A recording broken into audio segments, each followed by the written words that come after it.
Hi, everybody. Welcome to the No Direction Black Excellence Showcase.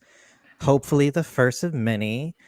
We've got our first two guests of the night with us. We have the creator of a field guide to Mokane, Trey Joiner. Would you like to say hello? Hey everyone, Trey Joiner. Nice to be here. We have the executive producer and GM of Dicey Amazons, Kandi. Hi, I'm Kandi Jeanne. Also, great to be here. Yep. I am Michelle Jones, also known as Mimi, and we have the wonderful Jefferson J. Thacker as our producer and co-host this evening. Howdy, y'all. I'm happy to always be here. He has very graciously given us a stage so that we can talk about all the cool stuff that these people are creating. We have a lot of stuff to talk about. Is everybody's video still good? Are we all here? Mine's good, yeah. Okay.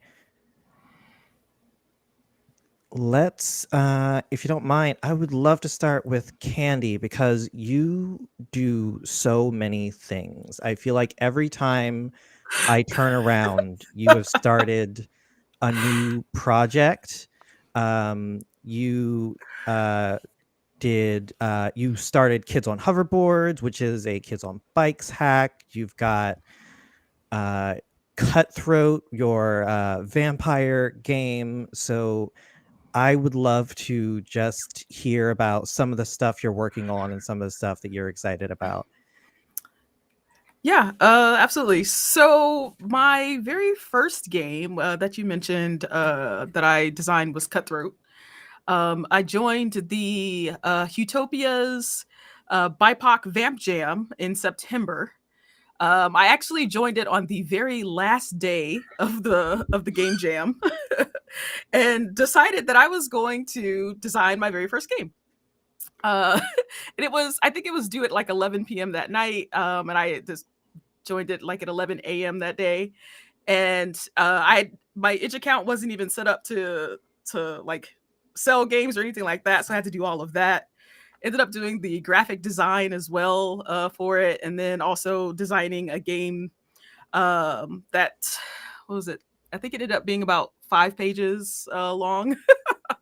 Nice. But it's a super cool game. I think the way that it's set up is super cool. Like, you play vampires that are working at a entertainment facility or like place, and so you can actually choose the theme of the game. So if you want it to be like vampire gory and things like that, you can, but you don't have to be. You're actually playing as actors and like behind the scenes people of this entertainment place.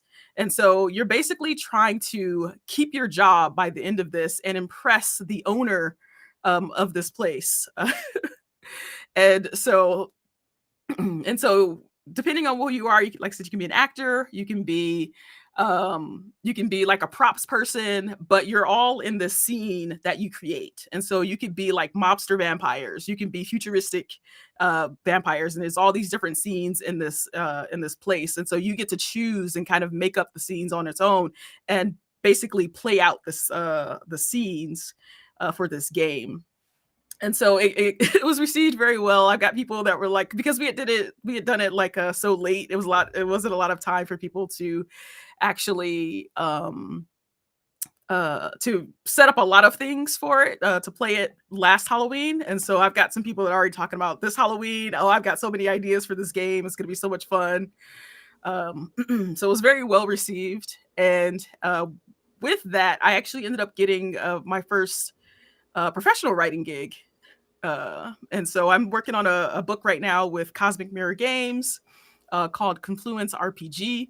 This game is going to be amazing, and it's a full-size like RPG book. And so somehow got lucky and ended up on that team. And then you mentioned Kids on Hoverboards. That is actually available on my itch, and it is for free. So if you want that game, go grab it. It is a kids on brooms / kids on bikes hack, adventure hack, in which the kids end up being taken to the future. And so they have to find their teacher and figure out a way back to their time. The really interesting thing about that, I think, is there's a mechanic where once you're on your way back, there's a possibility that you end up in a different time. And so you can actually play a campaign with this game and end up jumping to different times for this, even like way, way back in the past and things like that. And so that one is also super fun. And like I said, it is free on my itch. And so go grab it. It's a lot of fun. Done. That all sounds very, very cool. And real quick, I do want to talk about, I am working on a new game. It is called Briar Bound. This is my baby right now. This is going to be my biggest game yet. I've actually finished the first round of playtest a few weeks ago, and I'll be doing a next round of playtest after I've made some changes and updates to the game. But this one is very special to me because it is based off of the folktales of Briar Rabbit. Briar Rabbit is African folktales that were brought over with the slaves to the U.S.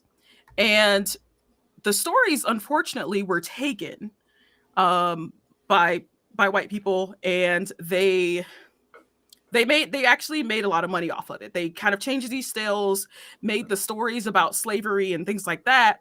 And then there's at least 3 people that in my research, there's at least 3 people that are not POC that have made money off of this since the mid 1800s. And so I decided that I really wanted to reclaim these folk tales and tell it without the colonization and the slavery. And so if you don't know the story of Briar Rabbit, he's a trickster. And so a lot of cultures have tricksters within their folk tales and their mythology. And so the basis of this game is you are a rabbit. One person is a rabbit, and the other people playing this game is a TTRPG game. Other people playing these games are your animal friends, and you're trying to get home to the Briar Patch as quick as possible. And so there's a time mechanic to it. And so there's absolutely no combat in it, and it's a GM-less game. And so you don't need someone to kind of get all this background on the game. Everybody jumps in, you create your characters, and you start playing. And I think the special thing about this game is that there is no combat, because in those stories, there were very little fighting. It was a lot of outwitting the big bads.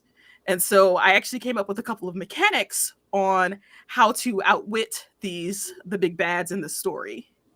And so that's one thing that I've been super excited about. It actually took me a while to kind of figure out the mechanic for that.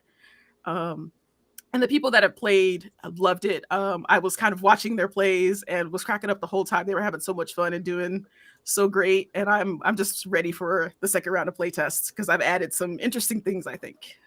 How do we get on the second round of playtests? I didn't ask that question.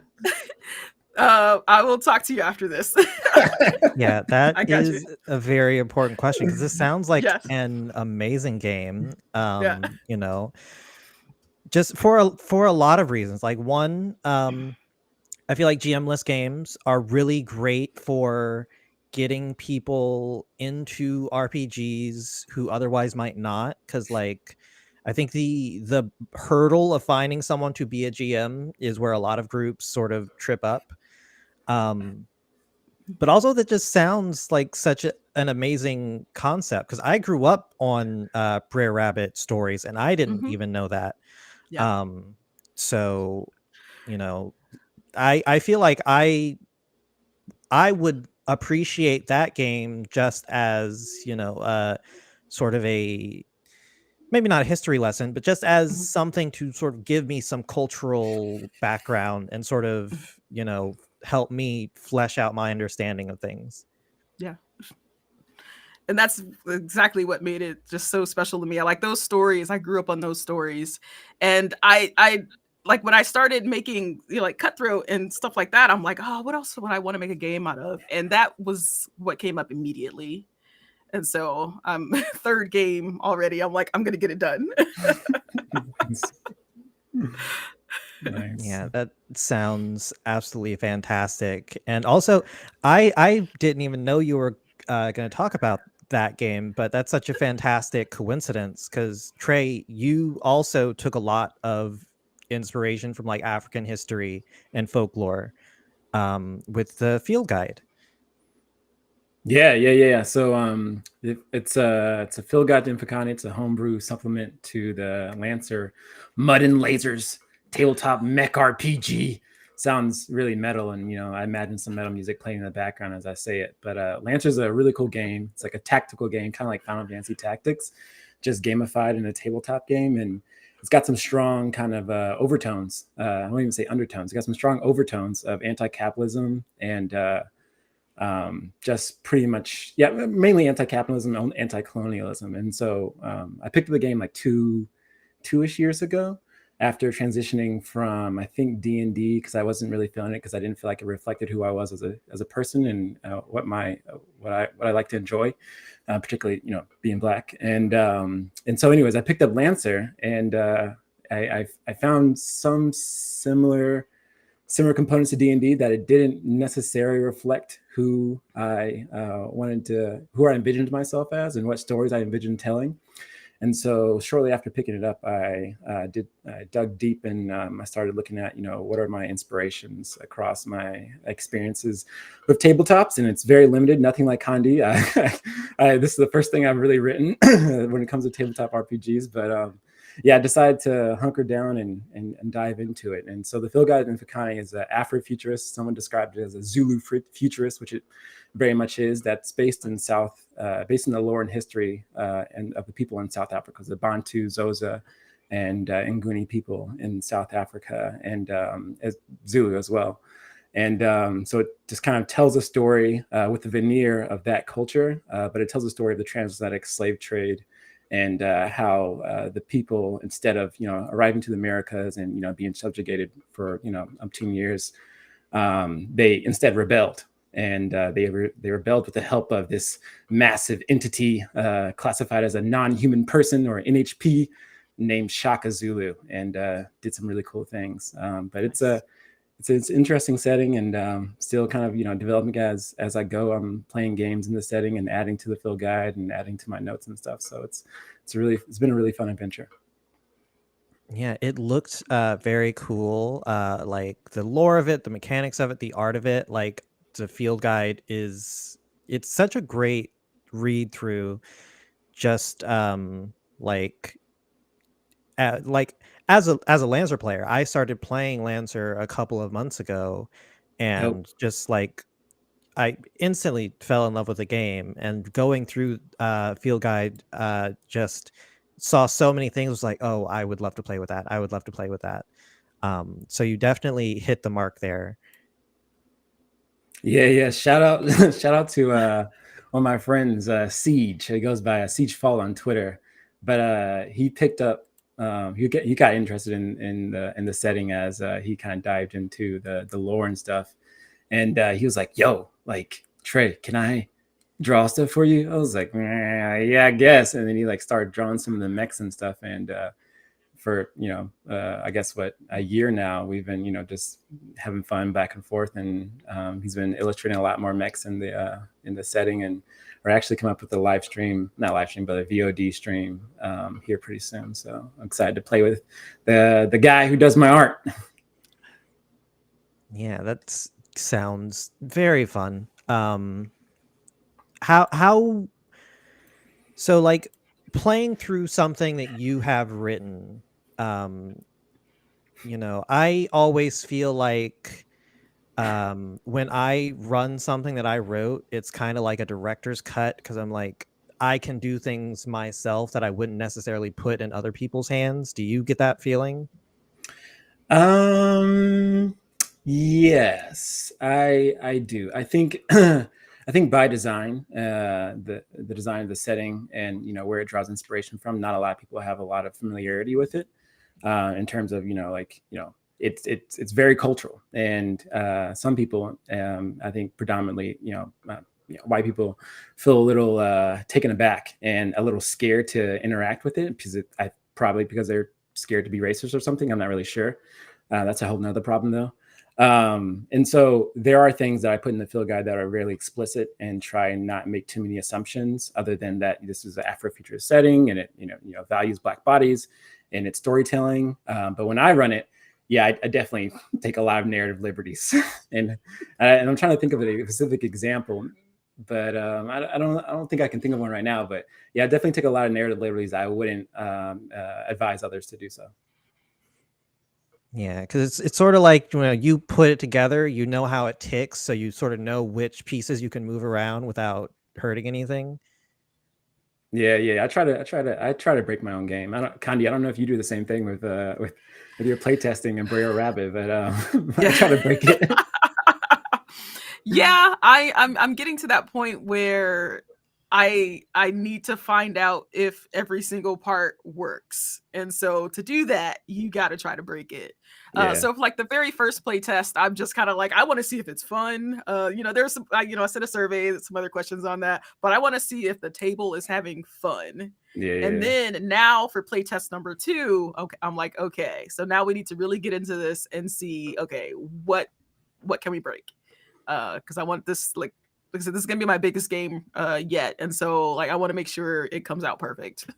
Totally. Yeah. But I realized that is a endless path of trying to break your game, because you'll break it every single time. Like in Lancer, like you have to there's all these mechs, and all these mechs have different stats and different systems and different abilities that you can switch across 30 other different mechs, and you have to like play test it for every mech. And then I'm at a certain point, I'm just like, I don't care. Like I don't care. Break it. I don't care.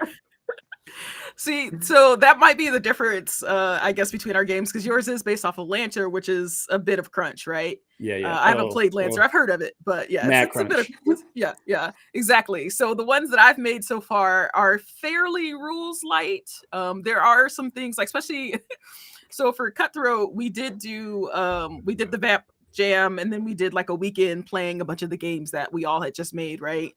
And so I didn't want to actually run it. I wanted somebody else to run it because I wanted to see somebody run it. But then I also wanted to see like the mechanics, like really kind of look at how the mechanics go. And I could already tell, like during that first playthrough, okay, there's some mechanics that I definitely need to change in here. And so not a lot of like crunch in my current games, but there's definitely still ways to break it. And so I needed, definitely looking for ways in Briar Bound to see what can be broken and fixed. Nice. Like when you scope out a playtest, I don't know if you like put out a call like, all playtesters come to Kandi's game.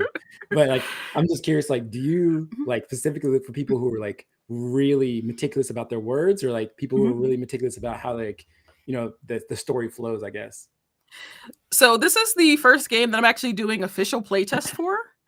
And so for this one, this actually wasn't meant as a serious call for playtesters, but I put out a tweet saying, hey, I'm working on this new game. Like it involves animal friends, it's GM-less and no combat. And who wants to play? And like I said, I wasn't serious. Like I was just like, okay, hey, tweet. And I had almost 30 people reply to the tweet and say, hey, I want to play. And I'm like, oh, okay. And so that's when I like really started to kind of get in and planning it. And so I could tell, like I kind of did like this beginning questionnaire before we even started playing. And so I was able to kind of find that there were some people who had play tested games, like several games, but I also wanted some newbies as well.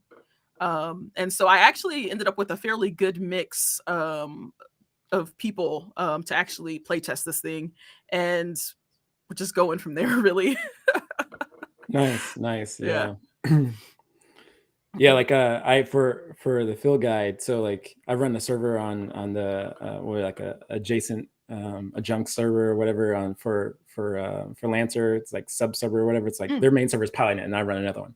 It's called Ukla Station. And so like when I was writing the field guide, I was like, well, I don't know who's going to want to like really interact with this piece of work. So I'm just going to be a GM and GM tons of games and then make them play, but encourage them with in-game rewards to play my setting, and that's how I kind of like play tested it. So like I think I GM'd like over the course of like like end of 2020, I GM'd like, and from 2020 to like end of 2021, I think I GM'd like 100 games, going through all like wow. all the setting and all the material. And I mean, with that said, I still think my thing's broken. That is a truly amazing number of games at GM, because that means you're doing like 2 games a week. Yeah, I started out 3 games a week, and then I went to 2, and then as I started to publish the field guide, I went to 1. But believe it or not, I am under by I think 340 games from the max person who runs games in Lancers. Like he's run like 460 something.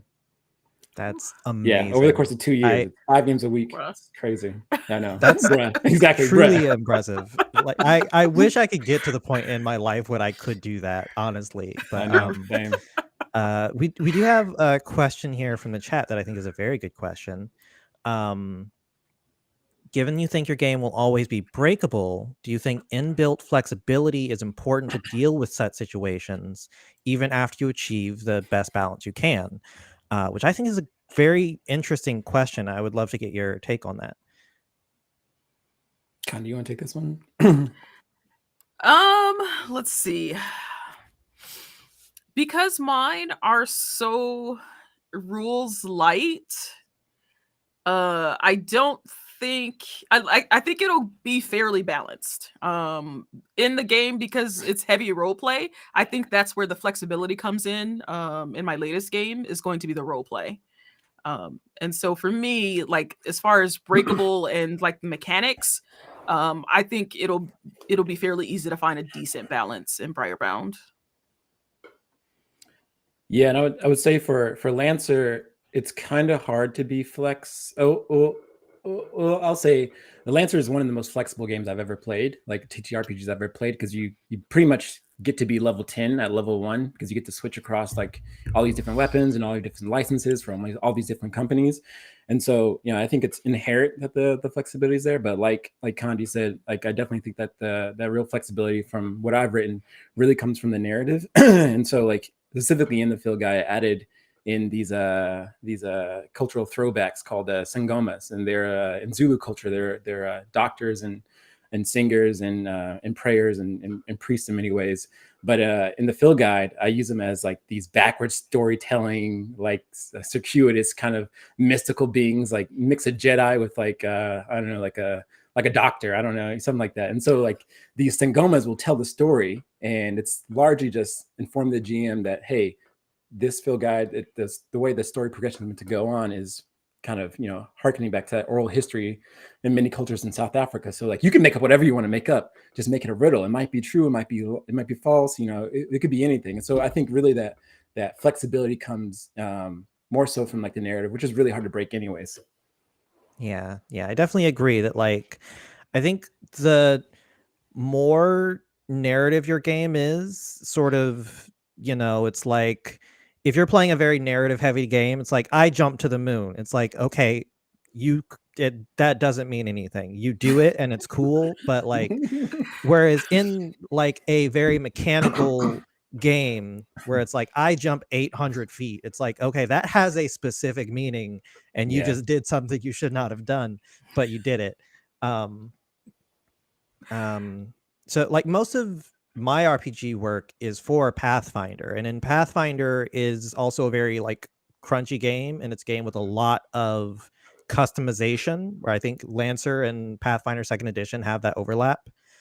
And what I personally have found is my goal is not to make things unbreakable. My goal is to make things inconvenient to break. Because it's like if you want to take something and combine it with 6 other things so that you can do 8,000 damage, that's cool. Most people won't, so it's fine. Yeah. That's a good way to put it, because like so like in the field guide there are like 4 mechs that I put out. There's Ubutho, which means army in Zulu.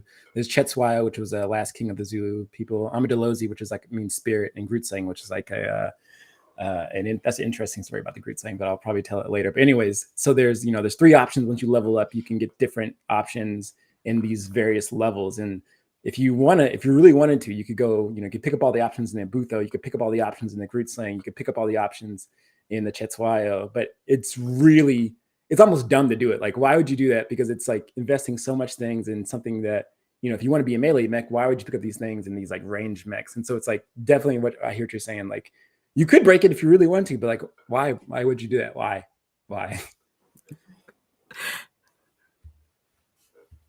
Yeah, it's funny that you mentioned the Groot slang because I don't know how familiar you are with the Mwangi Expanse, which is the Pathfinder second edition, Yeah, I've checked it out. Yeah. African analog.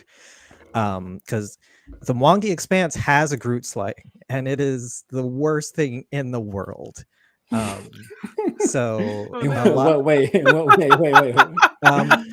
Param, do you have that image handy? I don't. So I can't be. I will get it. I can't be. Could you please spell it? It's GROOTSLANG. But yeah, the bestiary from the Mwangi Expanse has a bunch of creatures that are like inspired by African folklore and like mythology, and there is a Groot slang monster in there. So when I saw your Groot slang, I had like war flashbacks. Yeah, it's a gnarly looking thing. Definitely very gnarly. Yeah, it's like wow. the Groot slang's interesting because in South African culture, and I'll like quote that South African culture, the Groot slang is loosely based. It's an Afrikaner, so it's like a Dutch kind of retelling of a supposedly African story about a creature named the Mokili Mbembe, and Mokili Mbembe is a falsification. It's a fake story that was created by European settlers to say like, oh, we want to go here and find this mystical cryptid, this mystical creature, the Mokili Mbembe. When they go around asking and kind of talking to a lot of these like villagers and people in South Africa trying to like find this thing, but really they just want to go so they could have excuse to colonize. And so the Groot slang was an iteration of that, but also like it was. I suspect, and I haven't found any of the discernible truth behind this, but I suspect the history behind the Groot slang is that it's this creature that protects diamond caves and scares people away. My interpretation of that is, oh, you just made this thing up so you could scare the locals away, so you could export the diamonds. So it's a weird little story about the Groot slang. But that aside, it's a cool creature. Yeah, that's something that I have found when I try to research African history and folklore is like most of what you're going to find is like European retellings, and so it makes it very difficult to actually figure out what the real history and real story is. Which it is such a struggle when I'm like, I want to do this justice. I want to be like, I want to like be honest to like what like this culture is, and I try to do research, and like every source is like some French guy who like Jean-Pierre. It's like it's according to the research of Jean-Pierre, apparently this is a thing that like Africans like to do, I guess. And it's like, you just made that up, guy. Like that's not based on anything. Yeah. I'm curious, like what's y'all's process for like really sifting through that stuff? Because I myself encountered some of those. Like I think I struggled with it a little bit, and like just kind of like struggling with like what to actually settle on. I'm just kind of curious what y'all's process was for that. It's definitely very difficult. I'm at the point where I'm ready to build a network of actual Africans and be like, hey, I need you to tell me this story. Because what I'm finding online is not what I'm looking for. Totally. Yeah. And I've actually been thinking about that the last couple of days and figuring out how I want to do that. Because I definitely want to get a consultant for this game. I mean, it's not going to be a huge game or anything like that. But I still want to get a consultant and make sure that everything is okay. And mine is not like, this game is not heavily African. It's more about the journey Yeah. with these friends, right? With the inspiration of Brer Rabbit, right? But I still want to find some people to talk to and make sure that the little that I have is going to be correct. And so at this point, like I'll find whatever I can. I actually do have I have to find the link. But I do have one book, I believe, that's actually pretty decent, about different folktales and things like that. But like the rest of it is really just, it's all colonized and stuff like that. And so it's just really hard to kind of parse through that. Yeah, definitely, supporting you and doing that, because I think ultimately too is like that. I think that is an end goal, to like really, do your best, to seek through the mire of colonized, or rhetoric, and then really like, find someone who can like, tell you the story, or find, several people, talk to as many people as you can, because I think that story can be told a million different ways, and I think that's inspiring. Exactly. Yeah, for me, it is definitely like it's always a struggle to find out what a reputable source is when like the quote unquote reputable sources are not, like because it's like, like if you find like an academic journal, it'll say like, yeah, I don't know, this is like a ritual thingy from this place, and we're not sure what it was for. But then like if it's just like you ask someone whose grandmother's grandmother was like, oh yeah, we use that for cooking or sewing, or like, it's like the reputable sources are not reputable, so you have to sort of like rely on hearsay, and you sort of have to, sort of gauge the authenticity yourself. And it's like I'm not a historian or a sociologist, so I, understanding that I will probably make some mistakes, it's like, if it's someone you know who has that experience, then I am gonna like listen to what they say. Like I think it was, I had to write a short story at one point, and it was part of it was talking about like African musical instruments. And so rather than like researching like journals or anything, I just went on YouTube and found African musicians talking about the instruments they were playing. And it's like, Perfect.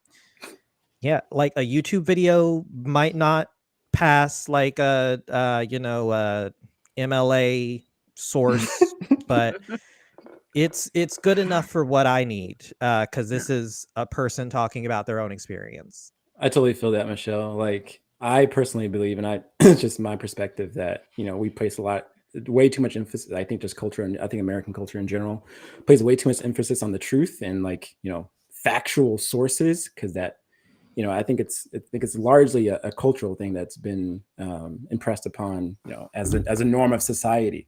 But I really think there's a lot of power in telling different types of stories with the same intent. And like you said, like there's not a lot of like when you're really looking back and trying to find the sources of this information, whether it's drawn from African things or other cultures too, there's not a lot of like truth or fact around it, because it's all diluted. And like what I got advice one time. I asked someone, I was like someone I respect, I asked him like, well, how do you proceed forward in these situations where you're unsure about the facts and you're unsure if your interpretation is kosher or is not going to offend anyone? And he told me just like it's come from the heart. Like who you are. If you're coming from the heart and you're coming from the soul, you come from a good place, then like you can't go wrong. You can't have any regrets. And I was like, okay, like that's all I needed, because I mean, to really go and do that work and do that hard work, like what Kandi's doing is like going and trying to find people who actually speak that, or it's just it's a lot of work. It's a lot of work, and yeah. But yeah, I'm definitely hoping as more of us have these conversations and as more of us do this work, it gets easier. I am hoping that in like maybe a few years' time, it won't be so difficult to like find a primary source, because I do feel like these conversations are happening more, and there are you know, especially with the way the internet is, the way social media is. I feel like there are more people who are able to just talk about their own experiences and their own history and their own culture. So I am hoping that with time it will not be as difficult to get that truth. Totally. Yeah. Yeah. Fingers crossed. Yeah. Yeah, for sure. I mean, I like doing research and, you know, finding these things, but at some point it starts taking away from, like, when you gotta like build this whole new network, it starts taking time away from, you know, making your game better and things like that. So hopefully, like, once it's in place, like, it'll be a lot easier to, you know, do those things. Mm-hmm. Kandi, are there any like networks you've like reached out to, or like anything that, like, you know, groups that you've found that, you know, are like kind of can connect you with you know, storytellers in Africa or anything? I'm just kind of curious. Not yet, because it's actually been just this last maybe like 4 or 5 days where What's I'm like, wrong? You're going okay, too slow. this is You're something I going. need to do. Right?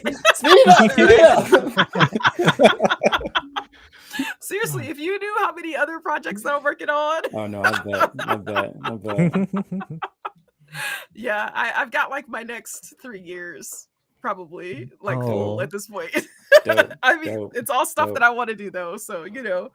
But no, it is since the last like 5 days or so. I'm like, okay, I need to like really start getting into this. So I'm about to hit up, probably, I mentioned them before, Utopia, to see if there's anybody in there. I'm off the top of my head, I'm not sure, but they might know. There's a lot of people in there that have resources. And so I will ask in there first, and probably ask a few other people that I know to see if they know, and then go from there. So tap into my network first to see if they have anything extended, and then yeah, that's the plan. Sounds like a good plan. Yeah. I did mention, you know, we've mentioned Utopia a couple of times now. Yeah. Utopia hosted the BIPOC Vampire Game Jam. You know, they did the Creator Day bundle that was up earlier this month. I could say more, but you are the guest. I would love to hear more about your experiences and more about what you have to say about Utopia. Yeah, sure. And I put the link to their Twitter in the private chat, so if y'all want to put that up, y'all can. But yes, I am a part of Utopia. Utopia is another TTRPG stream community. It is all POC, and it was created by Jess Meyer. Yeah, it was created by Jess Meyer, and they basically wanted a place for like newbie TTRPG people to come and like learn how to play games, learn how to stream games, have a place where they can actually like show the games that they've made on stream and things like that, and basically to learn from each other. So it's full of designers and artists, producers, things like that, and it's an amazing community. They've been doing some really good stuff, and I'm super excited to just kind of be a part of that community and learn from people in there. I've actually had one person in there was actually able to help me like with the playtest, because they had run playtests before. And so I was able to just kind of meet with them for about 15 minutes and go over like, this is what I have, like, does this sound good? What am I missing? And things like that. And so we all just kind of make time for each other to help each other out with things like that, and to help grow as you know, TTRPG creators.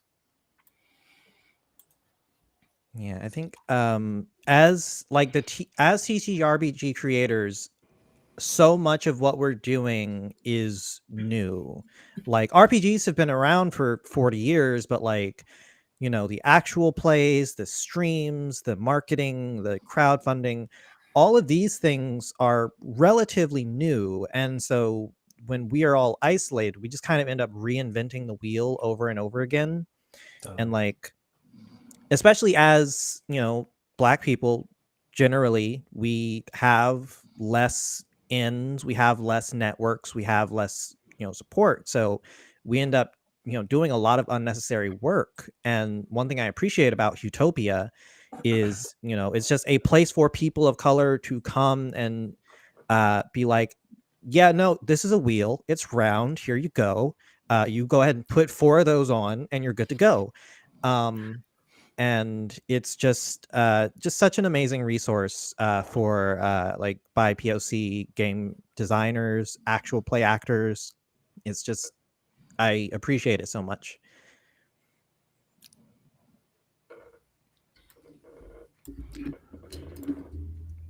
Well, I'm curious, Kandi and Trey. Kandi, you already answered this a little bit, but what led you all to be interested in gaming in the first place, and how did that lead to wanting to make and create and bring this stuff forward?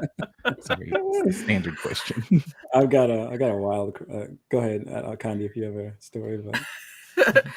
Okay, yeah. So I was in college, my first year of college, and I was in a like a co-ed dorm, and the guy across the hallway was just like super geek. Me and him best friends immediately. Like we were both geeks and nerds, and comic books and games and all sorts of stuff, video games.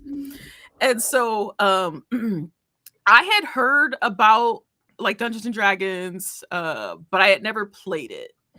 And so one day, he comes up to me and he's like, "Hey, do you want to, we want to play this game. You get to make your own character." And that right there was enough for me. I'm like, I get to create my own character. And he had mentioned, oh, you could be like elves and all these other things. And I'm like, yes, okay, this is super cool. And so you know what? I don't even remember if he actually had the books at that point. I feel like he didn't. I feel like he was just kind of like, he had all of this stuff like memorized or something. It was just like, yeah, you do all this, and I don't know. But yeah, so I made my very first character, and we started playing. A few of us in the dorm started playing basically Dungeons and Dragons at this point. And we had fun. And the end of the first year he left, and we had stopped playing because he was like the one that knew everything at that point. And so about 22, about 8 years ago, I got back into it with like a family group, and a bunch of us were like, hey, let's do this, let's play. And so I ended up GMing. Like we started off, ended up GMing, and with 13 people. Of course, that was way too many people. That's a party. Yeah, it really was. It really was. With a capital P. At that point, you just make 2 tables. I don't know why. Exactly. You would... Yeah, I don't know. 8 years ago, I don't know what I was thinking. But there were some people that I could tell that just kind of wanted to get a feel for it. Like they were like, oh, I'm just gonna, figure out what it is. And so finally got the group down to, there was like 7 people, and then like a couple people would kind of be in and out. And so much more manageable at that point. And so this family group and I would just, we started playing, Dungeons and Dragons again. And then a few years after that, I started getting into like more of the like indie games and whatnot. Because I started like watching like APs. Like it wasn't a lot out then, but watching APs and just kind of checking out some other games other than Dungeons and Dragons. And that's when I kind of got into like the more indie scene. And then we started our Dicey Amazons in 2018. And I've been DMing and running games ever since. Nice. Did your GM from college ever pass down their non-existent book? Was it like a cookbook or something that they just like? No. And I completely lost track of him at that point too. Book. Like Jerome, if you're listening, man. Hey Jerome, pass that book. We want that book, Jerome. Oh my goodness.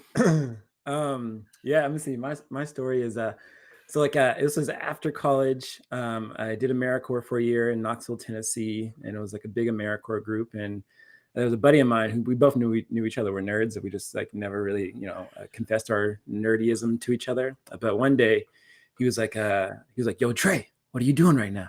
And I was like, "Phil, I'm sitting on my bed, like I'm reading. Like, what's up?" He's like, "Yo, you wanna play D&D?" I was like, "I don't know what that is, but it involves drinks and drinks. Is that what you're talking about? Like, we could do drinks and drinks." He's like, "No.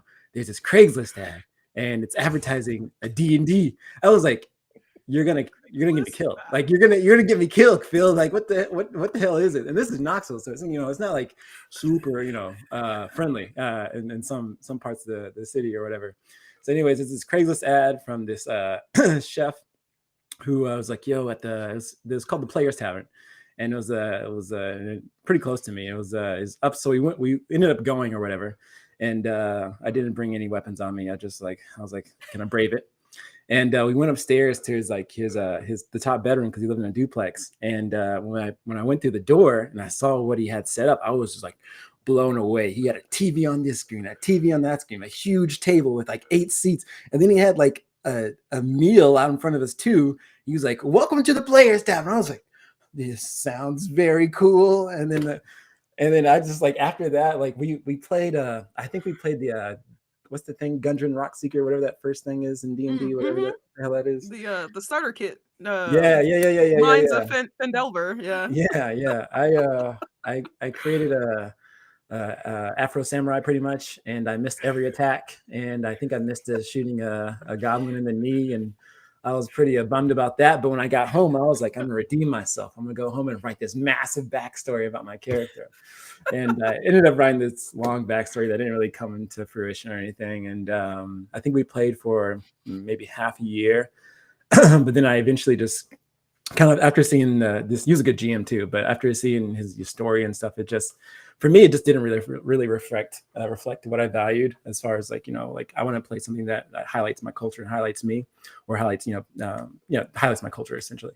And I just didn't see that because there's a lot of like European and like colonial overtones in that one, and I just wasn't really down for it. So anyways, the ending of that campaign for me was the same time I became a forever GM, and I started like writing my own things. And I think I played like an Avatar-less Airbender hack of D&D that didn't work out. Played some Adventure Time D&D that didn't work out.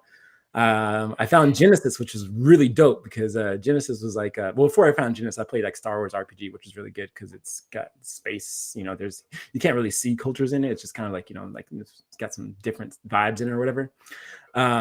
But then after that, I got into Genesis, and that's when I started kind of digging deeper and kind of writing like and doing the research and in African histories and such, and trying to like figure out how do I adapt this for something I want to play. And then that just became too much work, and I was like, let's just do it. I don't want if you know Genesis, you have to like literally create everything from the bottom up. They give you like the skeleton rules, which is really cool, but how much work you have to put into it is just like a lot. Yeah, Genesis, it literally stands for generic system. It gives you nothing. That's right. I didn't even know that. But I played. So in between picking up Genesis, I moved to Minneapolis, and I was trying to meet new people here.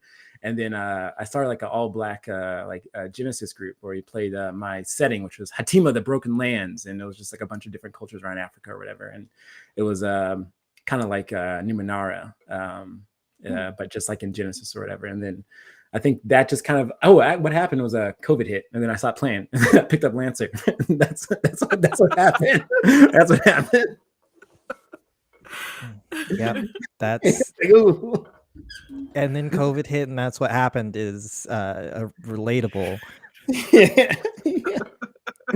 I think you might be the only person I've ever met who got into D&D through Craigslist. Man, I'm telling you, Michelle, like I literally thought like that was like gonna be like the end, like how it's gonna end. But that must have been a really good friend. You were like, all right, if I go with you and I gotta die, at least I'm going with you. Yeah. Phil was white, and he was like New York, and he was like really demanding. When he can call the cops, he can really be demanding. I was like, all right, Phil, I got you. You just call the cops first. If anything bad happens, they're gonna come in 2 seconds, and I think we're good. Like Okay. It was a good friend. Yeah, that's truly both just wild stories for different reasons. Because again, I want to go back to 13 people logistically. 13 people sitting around a dining table. Like, did you have 13 chairs? Yeah. Okay, all right. The the place that I was at was used to like large groups. So but yes, we had 13 chairs and a whole 13 people. Oh my god. Combat took forever. Because you had newbies as well as 13 people. This is all your family? This is all your family? It's like my best friend's family, which at this point is my family because we've known each other for almost 20 years. So yeah. Powerful. Yeah. Like I've heard of people running games for like 8, and I feel like every time I've heard someone go, yeah, I ran a game for 8 people, it's like it goes off the rails so quickly. So I have trouble envisioning GMing for 13 people. Yeah. It was rough. So like everybody had fun, but it was rough. Overrated or underrated? Kandi, overrated 13 people or underrated? Overrated. Absolutely. Overrated. Okay. Oh yeah. No, I would never do that again. Never. Right. Well, I'm my glad max is 6. I'm glad that it was at least fun. Yeah. So yeah, thank you both so much. It's been so great having you on. It's been so great talking. We are gonna have 2 more guests on in just a bit, but before that, Trey, would you like to tell us what do you have to plug? What what are your links? What are your socials? What are your stores? Go ahead. Yes, I will plug things. So you can follow me on Twitter at Station Ukwa. That's UKUWA. I mostly post about my upcoming campaigns. I'm having an upcoming campaign right now with a really good friend of mine, the person who does my art, Siege, one of his partners. She runs a really awesome podcast called Replay Podcast, which features BIPOC and women-led nerdy folk in the industry. Definitely recommend looking at that one. And 2 other shout outs to my players. One of my players is creating, he's a BIPOC dude. He's creating a high fantasy, I don't even know how to explain it, sci-fi high fantasy thing. It's called Dark Glass Sojourners. Check it out. And then another one is Tim, who's doing Beacon, which is also a really great tactical RPG game. So shout out to them. Nice. And shout out to Kandi. I know she's gonna do it herself, but shout out to her. Oh, thank you. So if you were here earlier, you probably heard I do a lot of stuff. You can follow me at Kandi_Jeanne. That is KANDI_JEANNE on Twitter. I also run the Dicey Amazons Twitters as well, or socials as well, and that's just at Dicey Amazons. But the Dicey Amazons are a cohort of women of color and non-binary people of color. We play TTRPGs, we do video games, we do board games, and we have nerdy talk shows on our channel. So we do a lot. And then you can find my games at my itch, and that's Kandi Jeanne at itch.io. So Cutthroat is on there. It's like $5. Kids on Hoverboards is on there for free. And then Briar Bound will at some point be on there, but I am talking about it a lot more on my Twitter now, that I've kind of gotten to a place where I'm ready to start running with it. And so just follow me on Twitter if you want to know more about Briar Bound. Let's see. Other than that, yeah, that's good. All right. It has been great having you. Everybody go check out those games. Also, so here's the thing. I know Lancer isn't technically your game to plug, but you made something for Lancer, so you got to get people to play Lancer. So I'm going to remind, or I'm going to let everybody know, the Lancer core rulebook is available online for free. There's a free version that doesn't have the GM section, but if you go to, if you look up Lancer RPG on itch.io, there is a free version that has all the rules you need to play. So you can get Lancer for free, and then you can pay Trey for a field guide to Mifukane. Yes, and you can come play with me on my Discord, Ukwa Station. I will GM games for you, and probably ruin your whole experience. So. All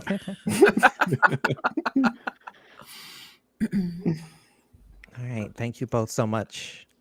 Thank No doubt. you. Thank you. Thank you.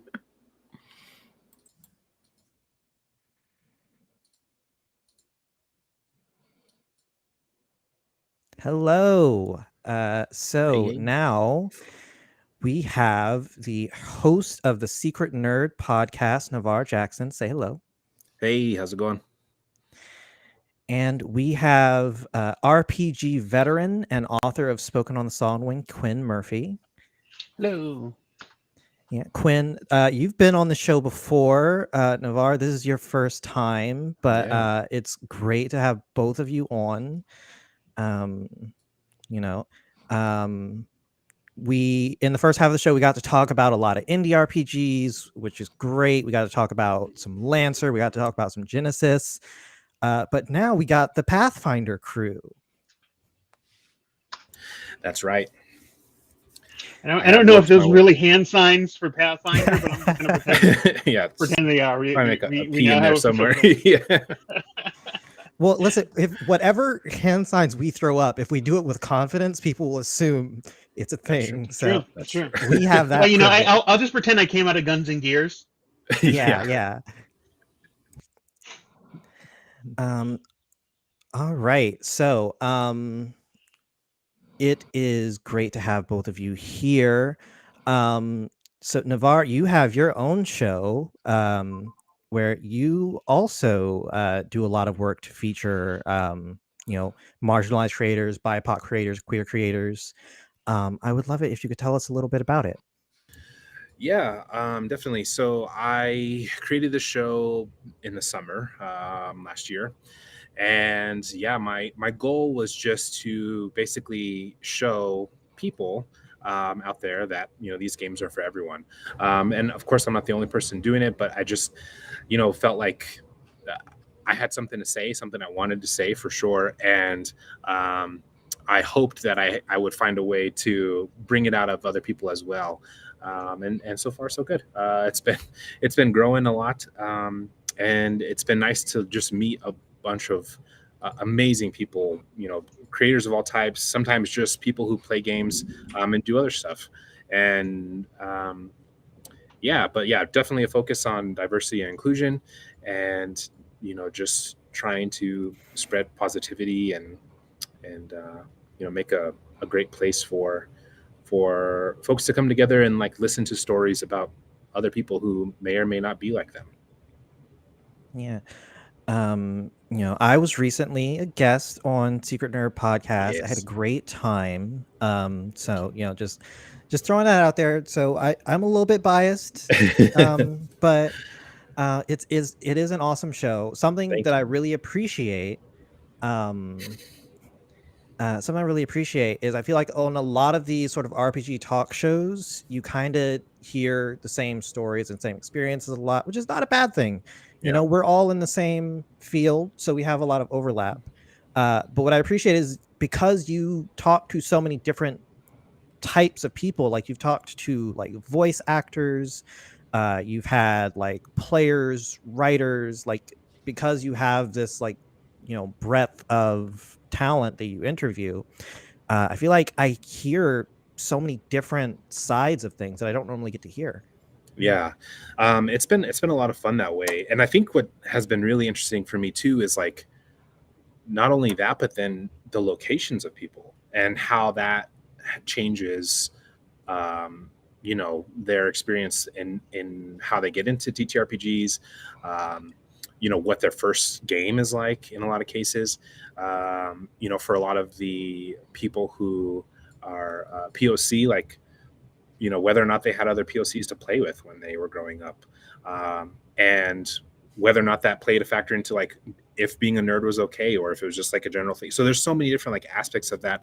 The hardest part for me is just trying not to repeat my own stories, because sometimes I meet people who haven't listened to a bunch of the episodes, and so it's like I think one way that I really try to engage with people is just relating through my own stories and excuse me, and just kind of, I don't know, just relating with them. And so sometimes those same stories will come up, and I try to make them, less of a detailed as I did in the previous episode. But yeah, it's so much fun to just get different aspects of it, different perspectives and point of views, and just to really see, like, I had on the DM of an all black D&D podcast, and he was like, grew up in New York around a bunch of like rappers from the 90s and played D&D, and those two things coexisted perfectly fine together. And in my brain, like, I could never imagine that happening where I grew up. So it was just so cool to be like, yeah, this is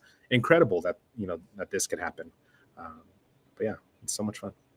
That is so awesome. And also, I'm also imagining a bunch of New York rappers playing D&D, and that sounds like the greatest thing I've ever heard. I wish I could be in that room. I would give basically like everything in my life to play role-playing games with like the Wu-Tang Clan. I think it would be the most amazing game ever. Like, I mean, you just hear their stuff. They have like imagination for literally like how long have they been together? Like that much imagination. Yeah, that would be seriously. incredible. And they don't talk about it, but the Wu-Tang Clan has a D&D group. They do. Yeah, or they're LARPing or something. They're doing something.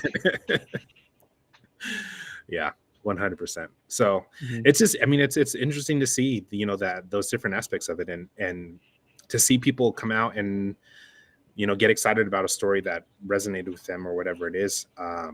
And that's, I love that part of it. So anytime I can help do that, it always feels really amazing to just add to the space. Yeah, and I do love just getting to hear new experiences, because something we were talking about in sort of the pre-show lobby is that as as creators in general, we tend to find our little bubbles of people who create similar things, and we share with them. And what often happens is that little bubble will have like a couple of Black people in it, or like a couple of POC in it. And then it's not until you get out of that bubble and you pop over to the next bubble, you're like, oh, there's more of us over here. Cool. And, it's something I love about being on social media, especially, is that you get to see out into the wider world, and you see like there's so many more of us doing this than I ever knew there were. Yeah, I mean, I avoided social media like a plague prior to making this podcast, and when I got involved, and slowly over this time, it's been amazing just to meet so many incredible people, like you guys, and joining Utopia and like things like that. Like it's just amazing that there's groups out there, like all POC podcasts that do actual play stuff. That's one of my favorite things in the world to listen to and to see. And so yeah, it's so cool to kind of join those things together. Yeah, if you told like 11-year-old me that like not only one day would he not be like one of the only like Black kids in this space doing this stuff, but that he'd be able to like just like flip on the TV and just like see like Black people playing games designed by Black people, right? And just like and have like a choice, right? And there's like multiple shows and stuff like that. He'd be like, oh, that sounds really cool, but also I don't believe you. Yeah. but here we are. Yeah. It's like, even like 3 or 4 years ago, if you had told me like this actual play thing that people are doing, there's going to be an actual play show that is all Black players and performers, 3 or 4 years ago, I might not have believed it, but now we're at the point where there's more than one. Yeah, like you have to say which one, right? Like you have to pick. It's pretty cool. It's better than pretty cool. It's awesome. Yeah. Yeah, it's so good. It's just it's just incredible just to have representation like that. Because it really makes a difference, I think, for a lot of new people coming in, because there's a ton of new, very young people, surprisingly, who are getting into the world of 22 years old and designing games and writing and things like that, and just like doing actual play podcasts. And it's like, when I was 22 years old, I was not at all thinking that that was even a possibility. So yeah, it's cool to see.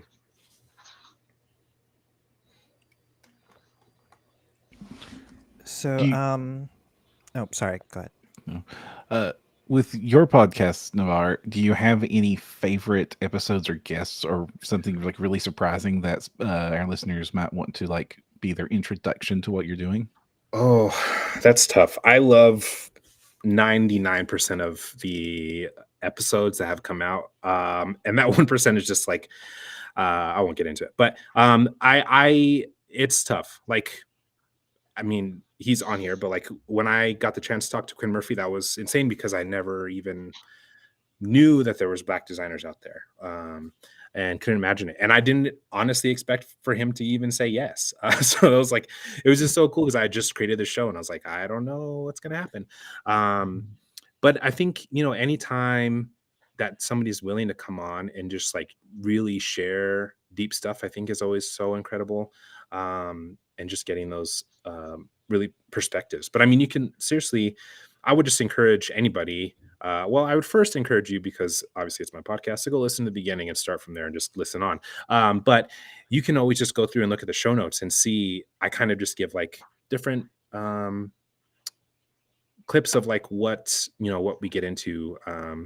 Some people are willing to talk about like, what it was like for them to come out or to have gender identity issues and how that affected their games and their lives. Sometimes we talk about the horrific violence that we have had to deal with in our lives being a POC. The episode that came out today touched on that a little bit. And so, yeah, I think anytime that stuff is always happening, I think it's helpful for people out there to listen to, but sometimes it's nice to just have a mellow episode where we just, only talk positively too. So there's a good balance in there, I think, for everyone. Yeah, I think I definitely agree. Like sometimes you need to talk about those heavy topics. Sometimes you need to address the elephant in the room, but sometimes you just need to vibe out and have fun. Yeah.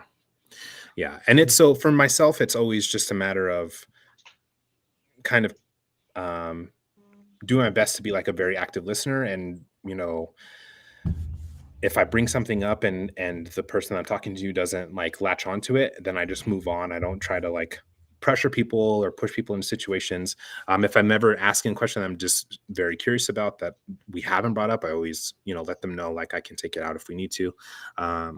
But yeah, I just, I enjoy creating a safe space for people to come talk to me. And I think that the payoff is there when people listen to it, and you can hear those stories that people are willing to share. Yeah, for sure. So yeah, Quinn, so you've been on this show, you've been on Navaar's show. So I know, you've already spoken about. I've been on the show. What have y'all? What have y'all been thinking? Letting me go mad on all these shows. No, thank you for having me back. Yeah, well, it's just because we know you have so much to share. We've got to get you on a bigger stage. Indeed. But I was gonna say, so I know a lot of stuff you've done. Like you've got the chance to talk about like the Manga Expands and like spoken on the song Wind. So I don't want to spend too much time focusing on those unless there's something you really want to say.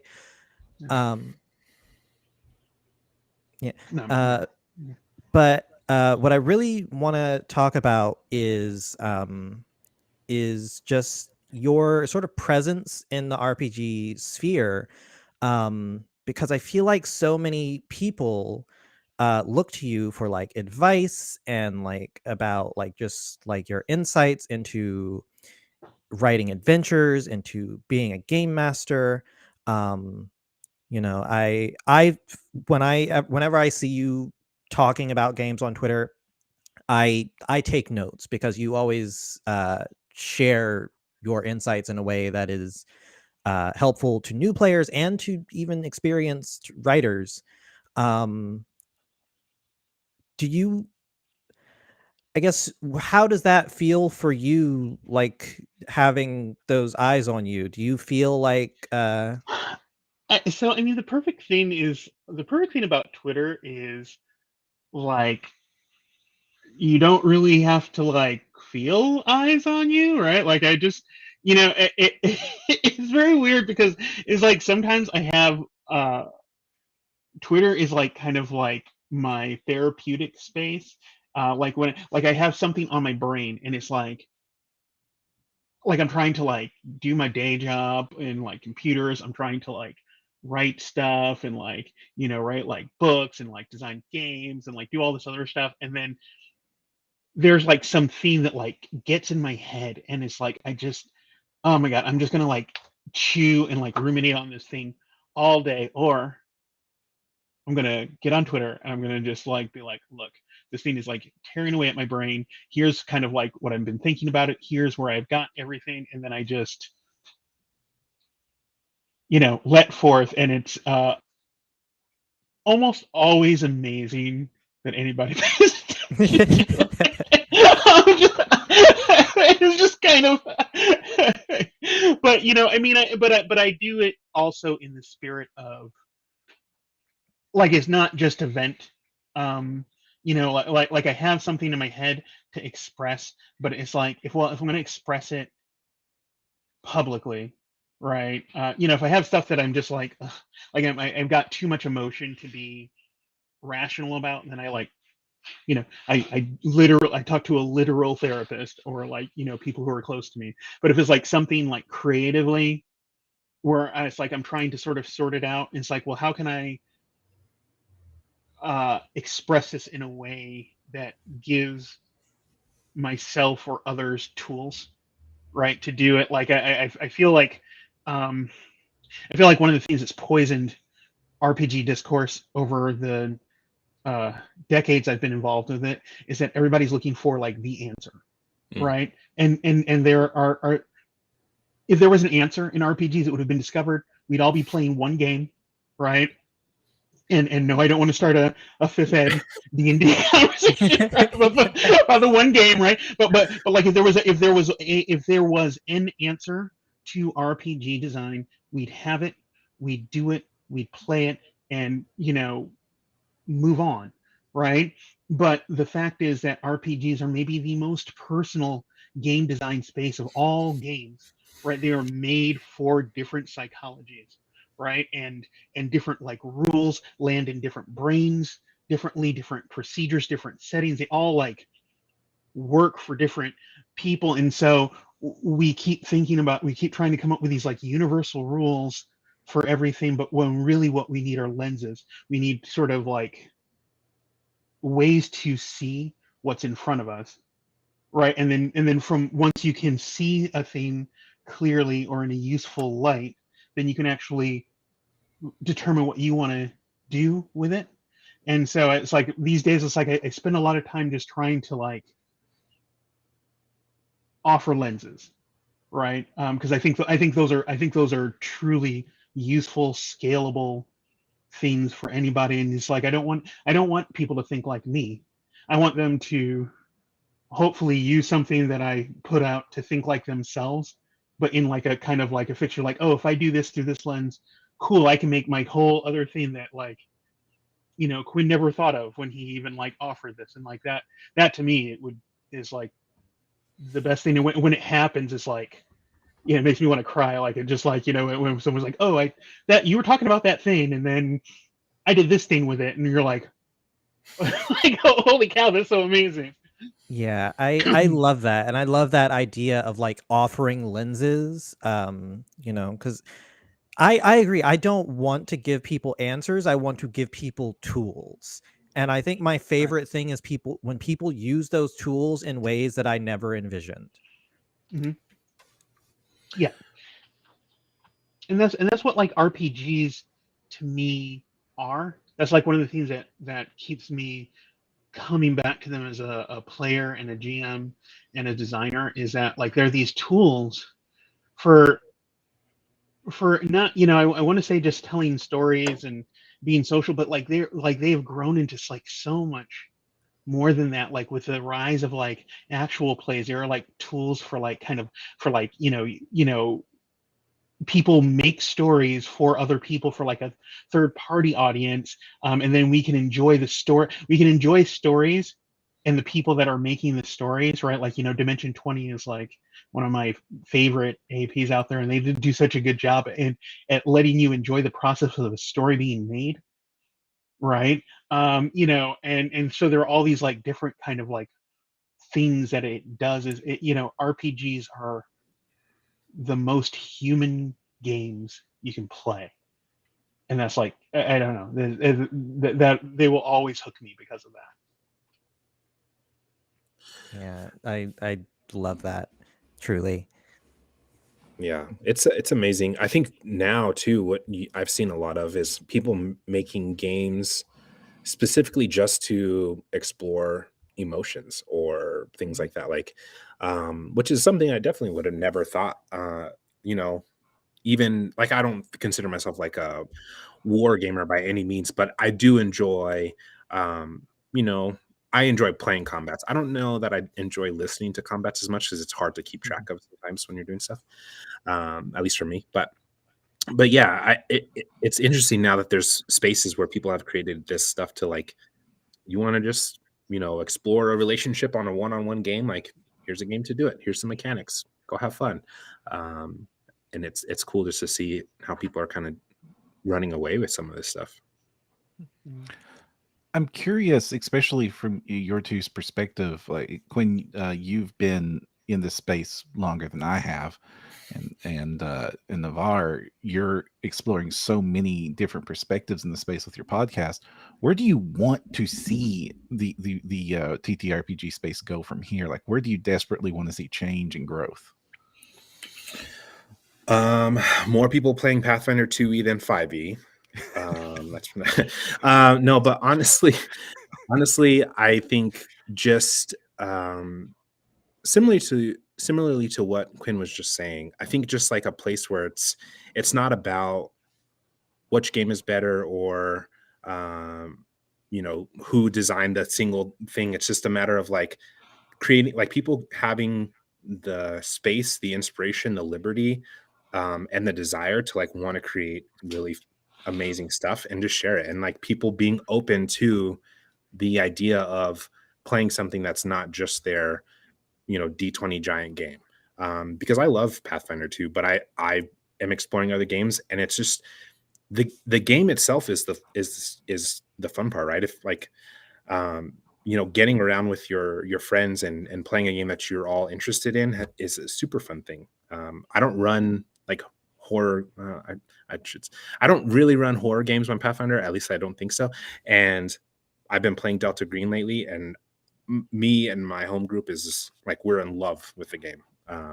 And so it's just finding those different places to kind of explore different types of play, I think is what I would enjoy seeing more of. I think I'm going to be greedy. I got two things, but they're sort of tied together. What I'd like to see is a more robust language of critique in the RPG space. Like similar to what I was talking about, kind of like, that universal versus lenses, right? Like I want, we're very stilted by how we're able to talk about RPGs, right? And then for my game to be good, your game has to be bad, even though your game is like a narrative game about like anthropomorphic bunnies, and my game is like a simulation of like space marines at war, right?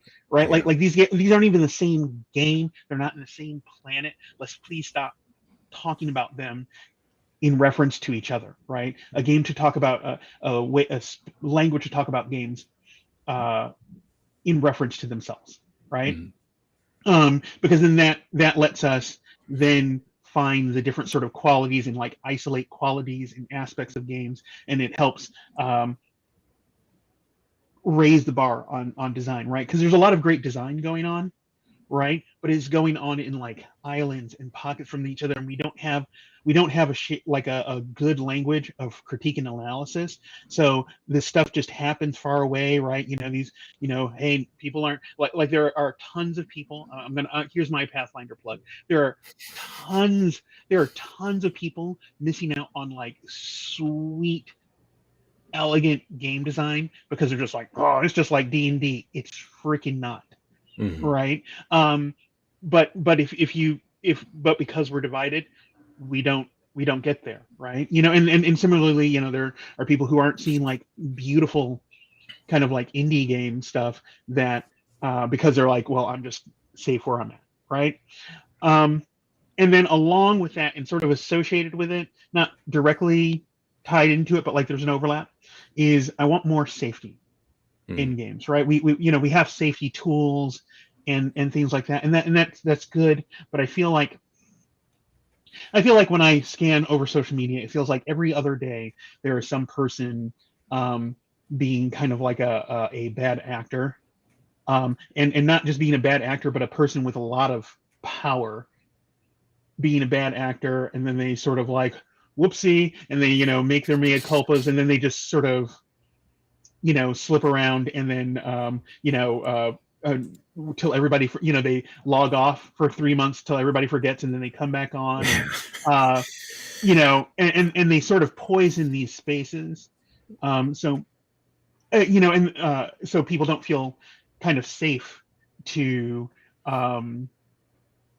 design and kind of come out and sort of be themselves, and then sometimes when people are doing their design and being themselves, they're having to go through all of these, they're being attacked and going through all this stuff, and there's not really much of a safety net to help them sort of in their expression. So I would love to see more safety, so we can really there's a lot of I have watched multiple people get chased out of this hobby by some of our worst bad actors, right? I'm not gonna get into the whole thing, right? But like we all kind of know who these folks are, right? And I've watched people who are no longer designers, no longer in the space, because it was too much, and I don't blame them. I wish they were here, but I understand why they are not. And I don't want to see that. Honestly, I don't want to see that ever again. And so those are the two themes. I feel like if we had those themes, we'd be in an amazing place, in an even more amazing place than we are now. Yeah.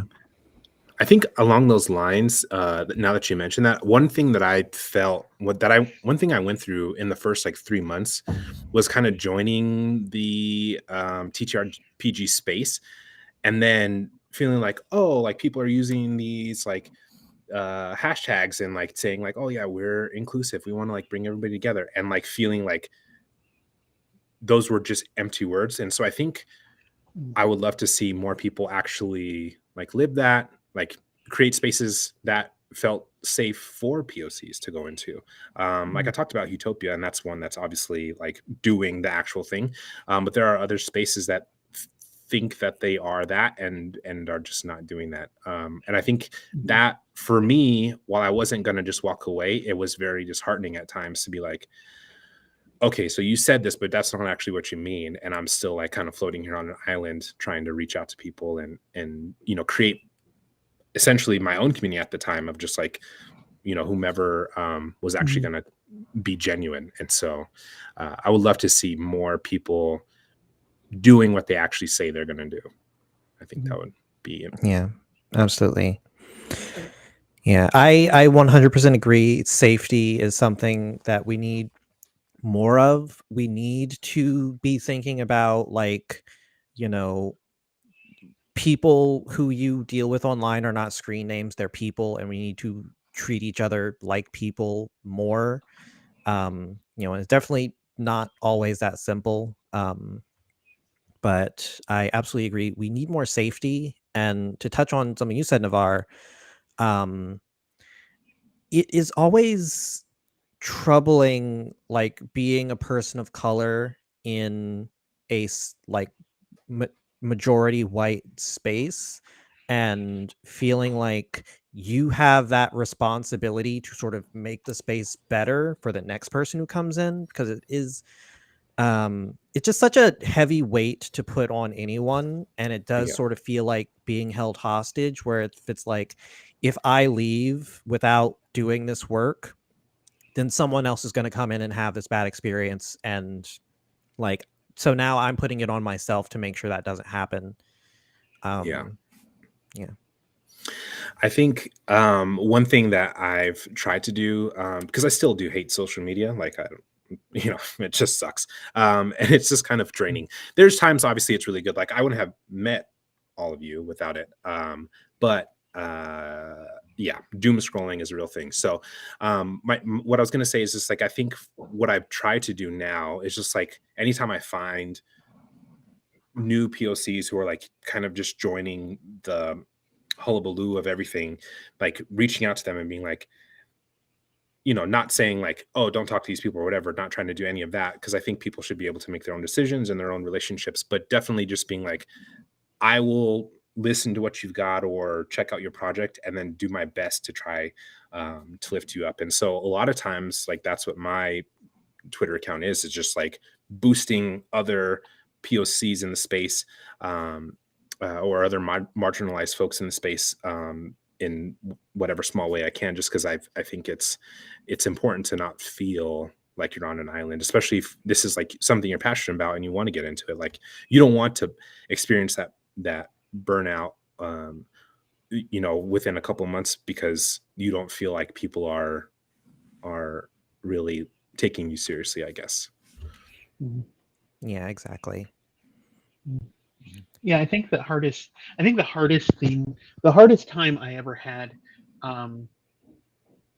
getting into like when I started sort of like blogging and designing, the hardest part is not actually when people hate your stuff, is when nobody says anything about your stuff.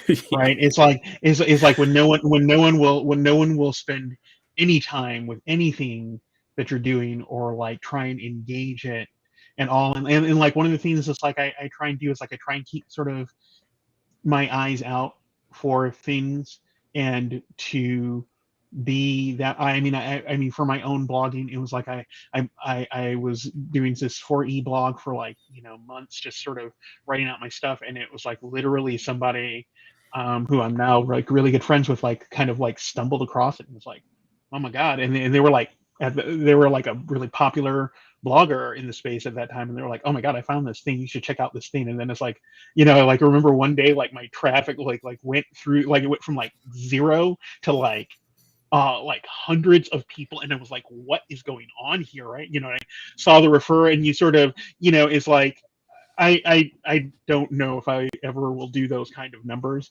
to I can't like send hundreds or thousands of things to people, person's site or something, but I can be a person to be that first set of eyes. I can like actually, when I have the time, like just go and like look, right, and sort of to magnify and be like, oh, this is really cool, like you should check this out, right? And just be honest, right? Just be like, oh, I like this, blah blah blah, and share. And for I know for me that meant a lot in this space getting started, and as a person of color, that is a harder thing to get. So that is one of many things that I try, like small things that I try to do to help with that. Yeah, there's a all POC Pathfinder 2E actual play called Maker's Misfits, and they're playing Extinction Curse, and it's such a great show. And Joe the GM is the first guest I didn't know that I had on my show. I reached out to him like the first day I created my Twitter account because I had found their podcast. And since then, we've become good friends, and I'm constantly, shouting out their show. And there was somebody on Twitter was like, if you could hire a spokesperson to be or you hire somebody to be your spokesperson, who would you do it? And he was like, well, Navaar Secret Nerd already does this anyway.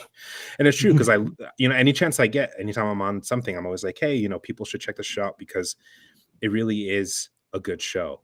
And I think that's tough as well, to be like, we are all POC and we're proud of that. And then deal with the fact that, people will read that sometimes and just move on and not really give it a chance. And that's tough. So yeah, any chance that I can get, I agree. I try to do the same thing with, whatever small following I have, like, sometimes people will check it out. And I think that's like the coolest thing in the world. Anytime somebody's like, hey, I went and listened to this show because you mentioned it. Like, that's how I found out about Maker's Misfit. Yeah. Honestly, you would talk about them and stuff like that. And was like, okay, let me, like, Navaar's always talking about, like let me check this out, right? And then it's like I listened to an episode and just fell out of my chair. Yes. Right. Like, It's and I was so just like, okay, good one. Yeah. Like, I'm here for this. Yeah. Yeah, it's wonderful. Yeah. So we do have a question in the chat. So I'm going to answer it first. I'm going to put on my hot take hat.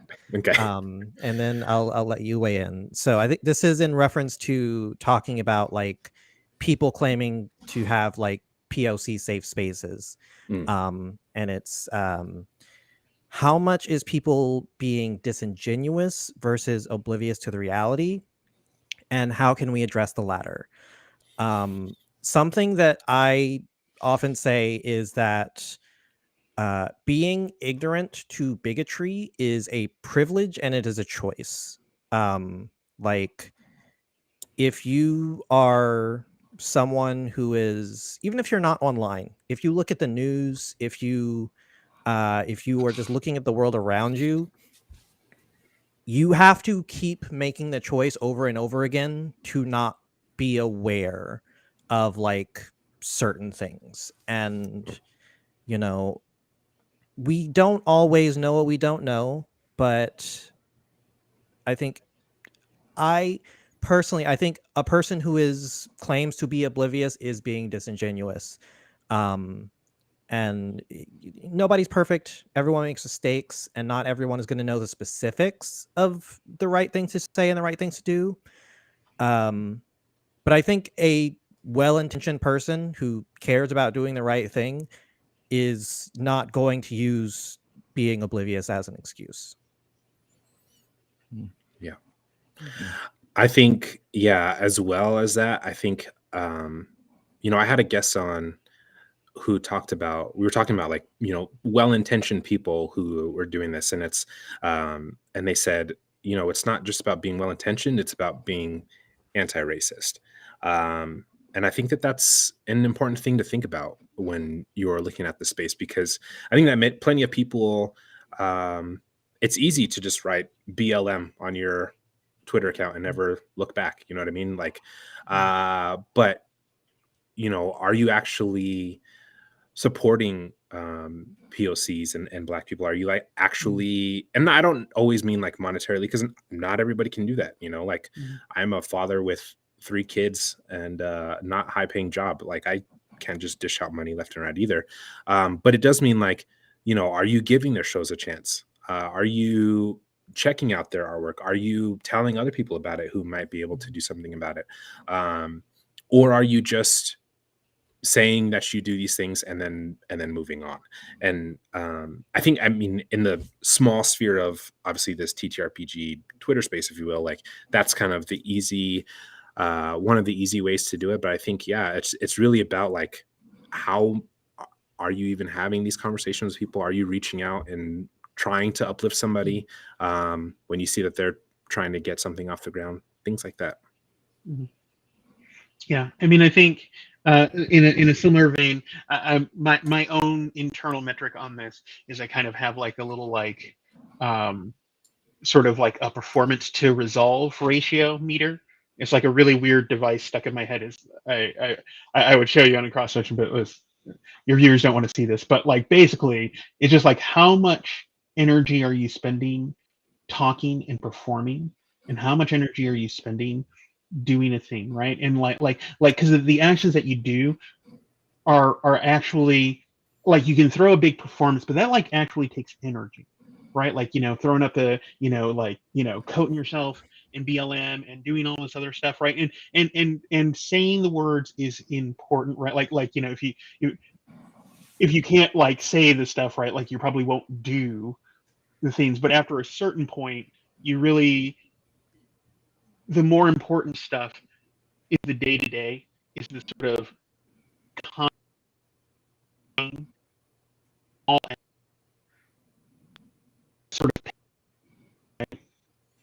where you don't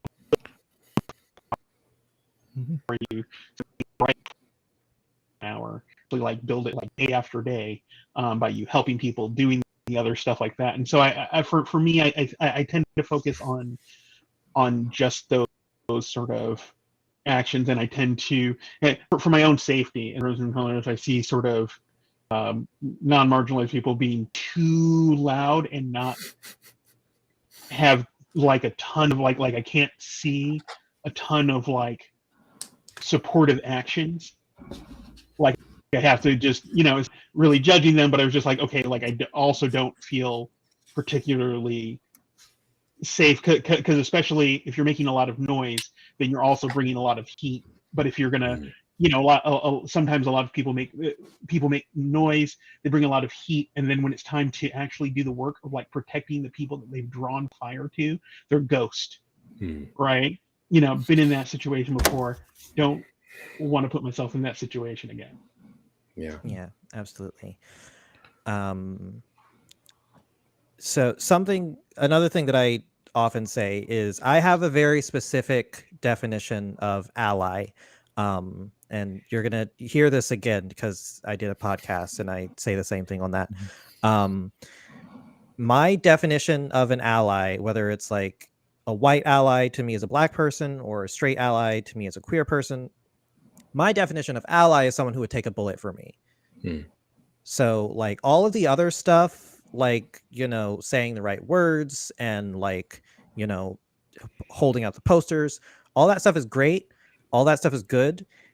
If you're not going to physically protect me, you don't count, because that's, at the end of the day, that's where the money is. That's, all of the great slogans in the world don't matter if you're not protecting me from harm.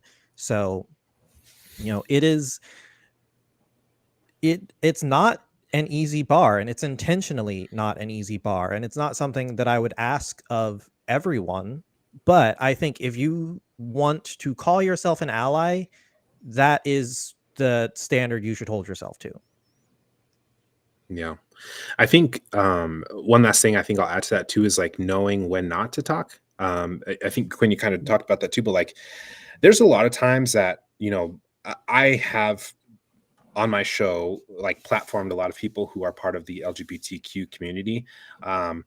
But I don't go out there and think that it's my right to just like speak on things that I have never experienced. You know what I mean? And it's so easy to just be like, quote, retweet. I'm going to just get into some stuff.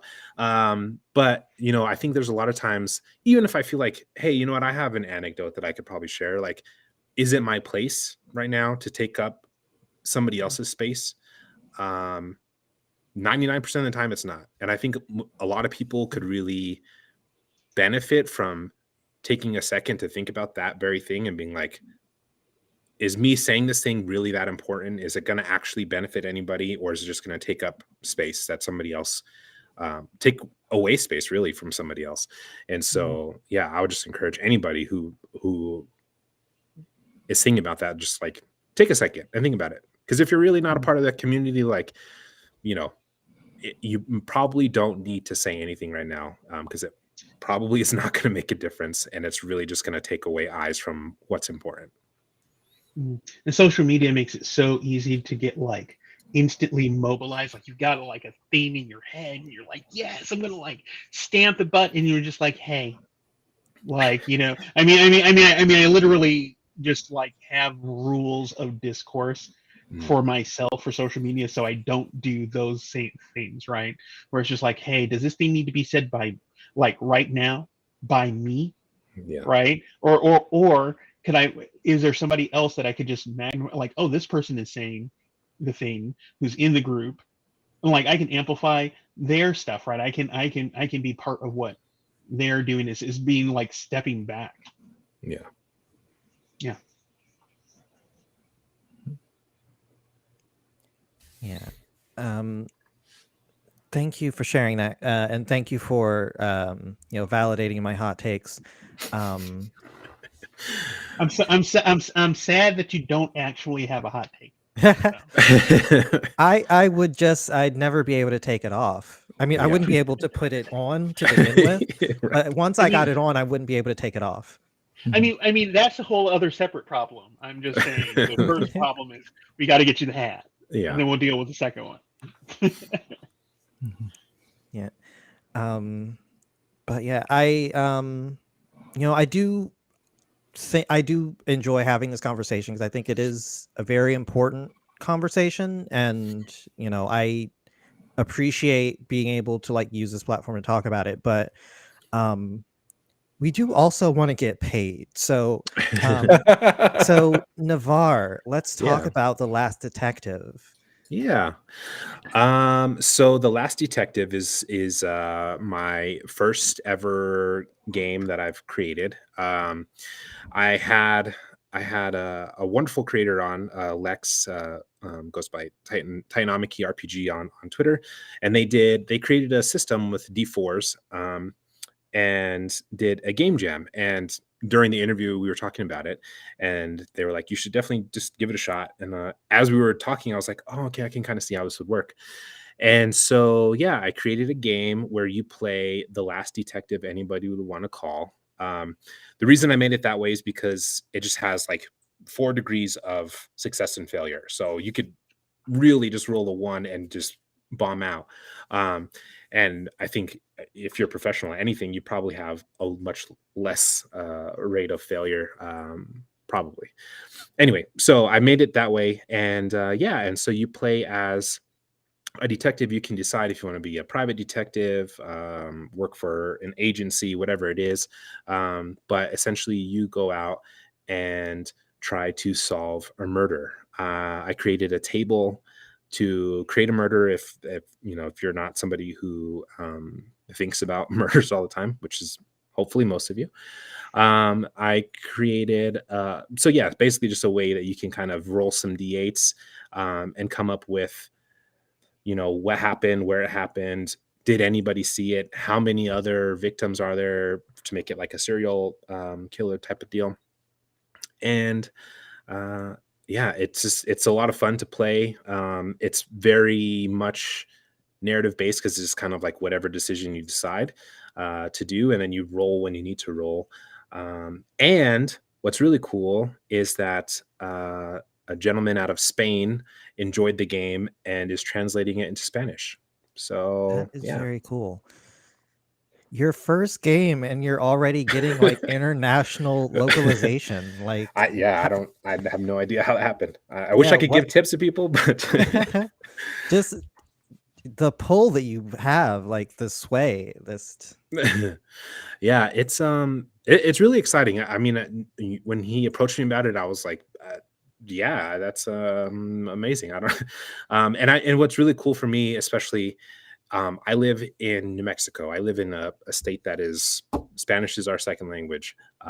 My mom's husband is from Mexico, speaks Spanish. My mom speaks fluent Spanish.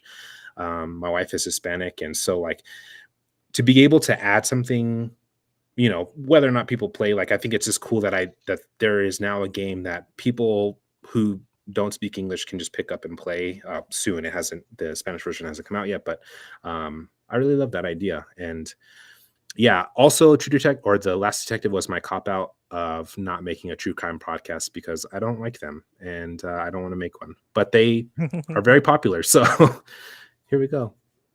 So I do love this true is crime your episodes, so yeah. this is your answer to the true crime podcast is The Yeah. Last Detective. Yeah. Mhm. Like you put on True Detective or Luther or one of those shows, I'll watch that all day. But I don't want to hear somebody who has no idea what it's like to be a detective just talk about crimes. I think it's a little bit creepy, and I think I just don't get it. So more power to them because they're very popular shows, but it's not my thing. All right, it's your turn for the hot take hat. All right. I know. Yeah, sorry. I guess I should have warned you. No. That's definitely a valid opinion. I, it's just there's so many, and you would think that like at a Yeah. certain point someone would go, maybe this well is dry, but they don't. Yeah, I don't. Go ahead, Quinn. Yeah, I don't My main beef with the true crime podcast, if I can just throw in, here's my hot take hat. I don't headphones. I don't know. Anyway, I really get annoyed by their style of like storytelling. They're like, oh, and they like lead you down this path, and then they're like, and then you're like, oh, and then they're like, and here's this thing that we actually knew from the start that like you would like that they like discovered from the start, but we were going to tell you this like 5 episodes in because otherwise if we told you this you never would have hung on. And so we sort of like, you know, they sort of like lead you on and then like give you the relevant facts well after they were like the time that they were discovered. I always feel like a bit like robbed when they do that. Yeah.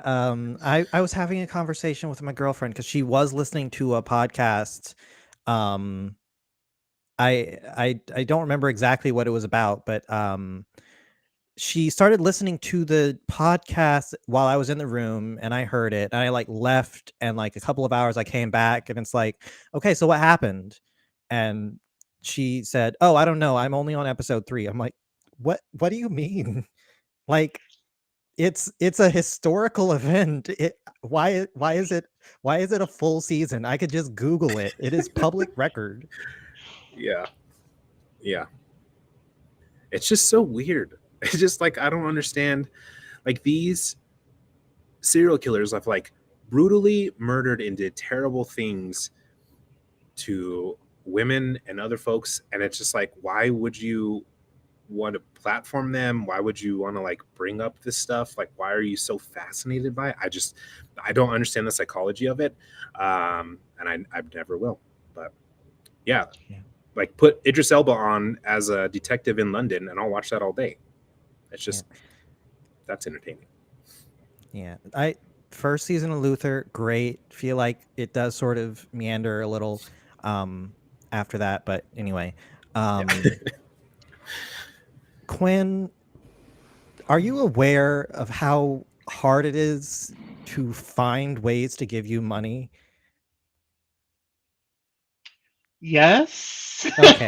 I just wanted to make sure that you know, because when I was writing the article, I was trying to like find something for everyone to be like, here's your plug, here's a thing that you did, here's a place where you're at, and like you don't have one. I mean, I have what do we call it? The community radio on I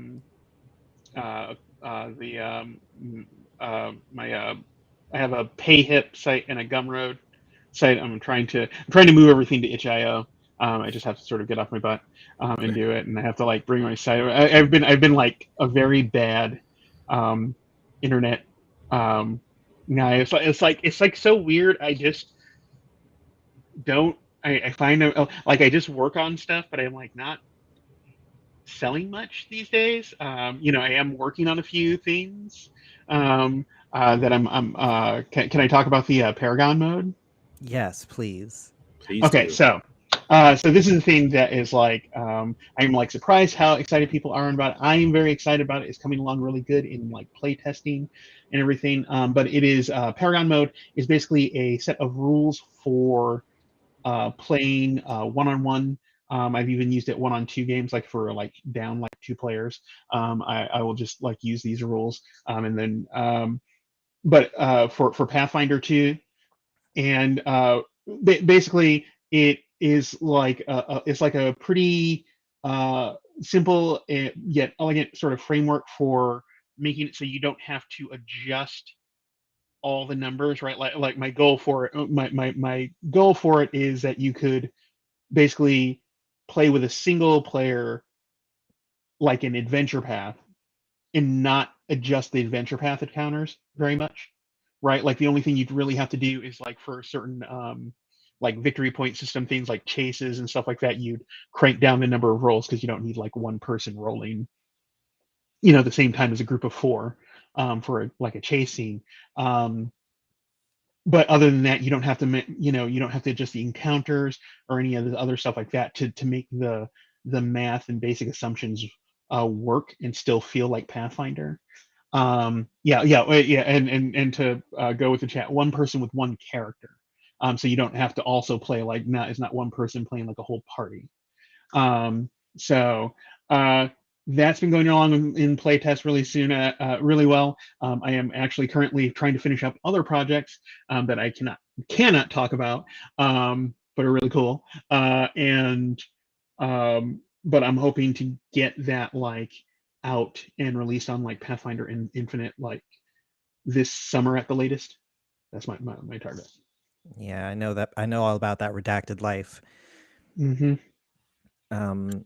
But yeah, I think like Paragon Mode, I can definitely see why it appeals to people, because you have a lot of like, especially now that we're in COVID times, you have a lot of people who are at home with just their significant other. You have a lot of parents who have their kid who they, want to spend time with. And it's just like, it's the hardest thing about playing RPGs is finding a group of 3 to 6 people who are all free at the same time consistently.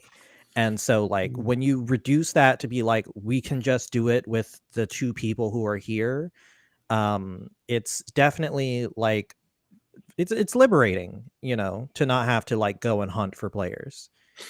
Yeah. I mean, the most powerful monster in all of role playing is scheduling. Mm-hmm. Yeah. And to be able to defeat that is pretty nice. Yeah. And one-on-one role playing, when you find that person that just is on the same wavelength as you are role playing wise, that's some of the best you can do. Yeah.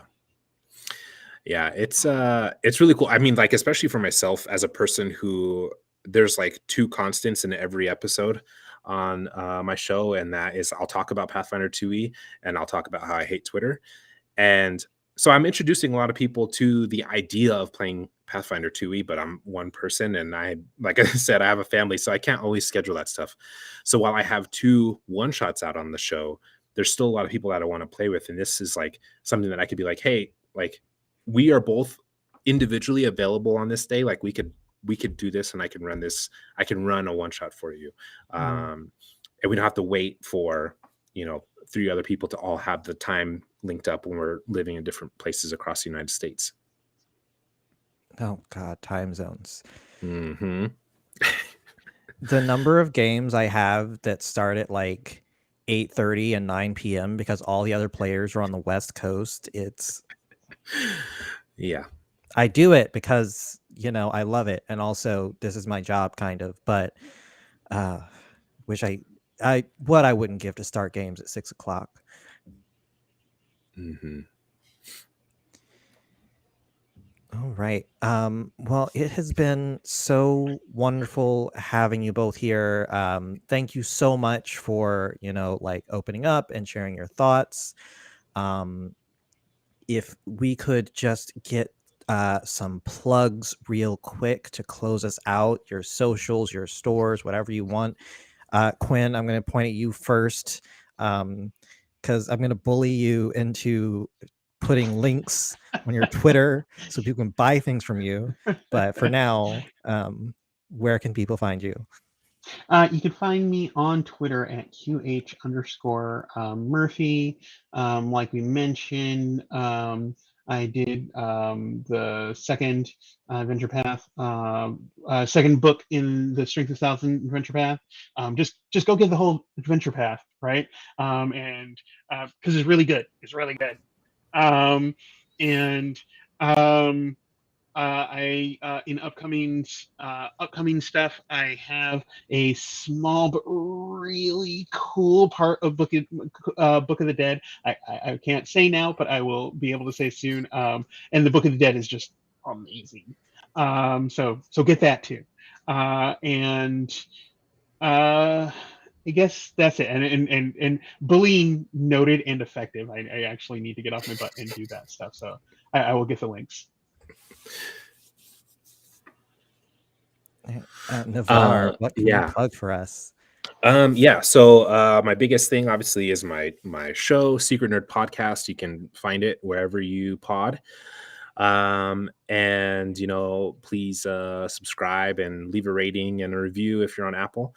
And then also you can find me on Twitter at Secret NRD Social and on Instagram at Secret Nerd Podcast.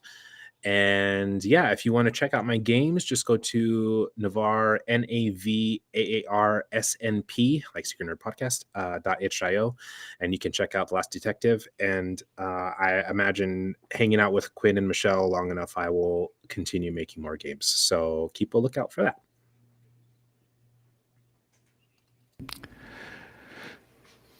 And if you want to find more of this great Pathfinder content, you can do so over at nodirectionpodcast.com. You can also find us on YouTube at youtube.com/nodirection. You can find us on Twitter at twitter.com/nodirection. And also you can find us over on Patreon at patreon.com/nodirection, as well as our Discord server, which you can find at nodirectionpodcast.com and click on the Discord link. If you want to continue hearing great content like this, we would strongly appreciate any support you can give us over on our Patreon so that we continue to produce these great shows and continue to get all this information out for all of you. Until next time, I'm Jefferson J. Thacker, also known as Param. Michelle. And I'm Michelle Jones. And before you can find the path, you need no direction.